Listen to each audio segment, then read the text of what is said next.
Transcription number 7. Now, I would like to say that with this measure we are now adopting, to my mind, it will not be possible to have this system or any other system functioning effectively.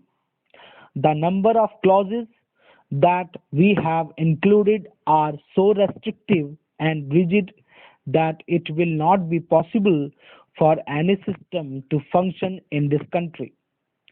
If at all it is able to function, it will be able to function with a lot of difficulties. It will be said afterwards that the industrial sector, particularly the private sector, has not been able to deliver the goods. I would like to warn the government that if anything happens in the future in which industrial production or production in the private sector has not gone up, it would be not because of any lack of efforts on the part of the private sector, but because of the measure that we are now adopting. I have mentioned several times how this particular bill is very restrictive and how it will hamper the normal growth of companies in this country. It is a pity that when we are on the threshold of the 10th 5-year plan, such a measure should be passed in this House. I would now like to make a few observations about the speeches of some of the honorable members here. Shri Ashok Mehta justifies the restrictions on managing agents by saying that managing agents are no longer the main source of finance. He also argues that profits have been high and will continue to remain high, and therefore he would like to see the managing agents being paid on a sliding scale. He is in the habit of referring to a number of books and making quotations from a number of them published in America or in other countries, and particularly by some of the professors.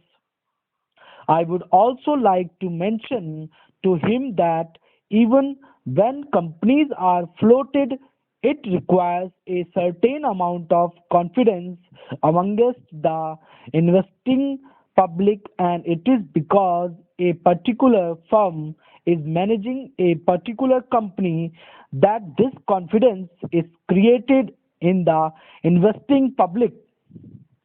Even there, as the Honorable Finance Minister has said, there is a sort of overall tight control.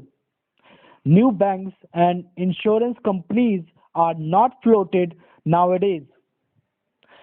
What you have are the few banks which are existing and the few insurance companies that are existing. The other point is that the credit worthiness of the managing agency firm does not count to a certain extent in getting credit from the banks and other financial institutions. Yesterday, it was mentioned by my honorable friend that the crux of the problem is the question of payment of remuneration to a particular managing agency system. He said that in this bill, a definite encouragement has been given to the alternative type of management, namely the managing director or the manager, where an individual has been permitted to take 5%, while in the case of the managing agency, it has been permitted to take about 10%.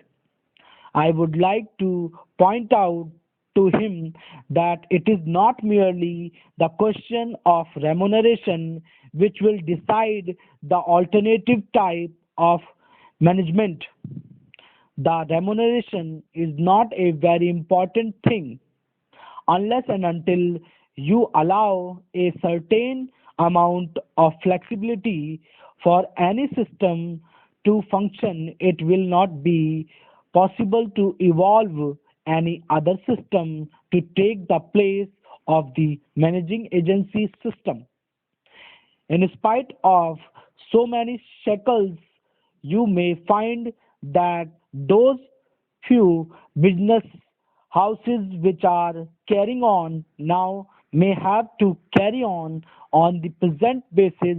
You may not find many new people coming in the field. Several times it has been mentioned in this house why the business community has not prescribed for itself a code of conduct. In this connection, I would like to point out that a degree or diploma is essential for the profession, and in case of violation of the code section should be provided by it to prevent a person from practicing the profession. Today, even Ashok Mehta and Sri C.C. Shah can set up a grocery shop and become businessmen. Nobody lays down any condition for starting business, and nobody can prevent others from continuing it.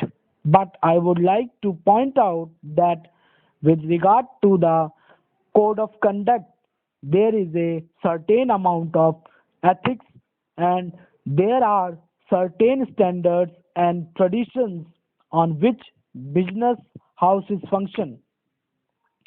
If a particular firm has not got proper ways of managing its business, you will find that that business house will find it difficult to function, and it would be difficult for it to command the confidence of the business community.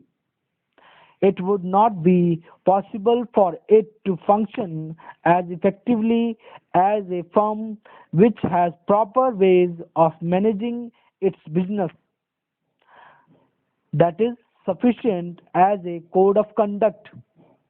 It is not possible to prescribe a certain code of conduct in the manner it has been done for the profession in general.